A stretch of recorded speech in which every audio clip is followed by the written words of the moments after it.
আমরা এখন যাচ্ছি গোথেনবর্গ থেকে ওসলো, নরওয়ে, বাই ট্রেন। কত 3 ঘন্টার মতো লাগবে। তো আমরা ভাবছিলাম যে এই ট্রেন জার্নিটা অনেক বেশি সিনিক, বাট এখন মনে হচ্ছে তেমন সিনিক না।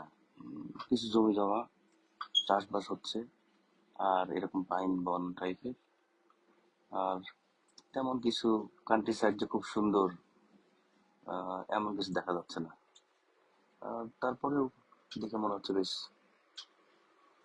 মাঝে মাঝে কিছু বাড়িঘর মনে হয় কৃষকদের, আর দূরে দূরে কিছু বাড়িঘর, এই যে মাঠের ভিতরে কিছু বাড়িঘর, আর বিস্তীর্ণ মাঠ।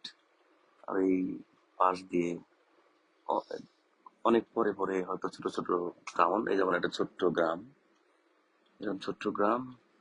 আর বেশিরভাগই জমি জমা। তাছাড়া তো স্পেশাল যে লেক পড়া বা আহ, সুন্দর প্রাকৃতিক দৃশ্য সেরকম কিছু দেখতেছি না। বাট এনিওয়েজ, খারাপ না। বাড়িঘরগুলি টিপিক্যাল ইউরোপিয়ান স্টাইলের ছোট ছোট বাড়িঘর, যেটা আমরা দেখছি সেই সুইজারল্যান্ড, প্যারিস, কি বলে, ইটালি, সেরকম একই রকম। আর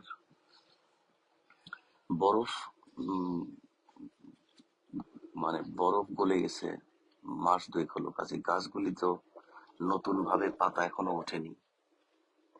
নতুন ভাবে পাতা উঠলে ফুল ফুটবে আর কি। তো ওই সময়টা আরো বেশি সুন্দর লাগবে। বাট এনিওয়েজ, সাথে থাকার জন্য ধন্যবাদ।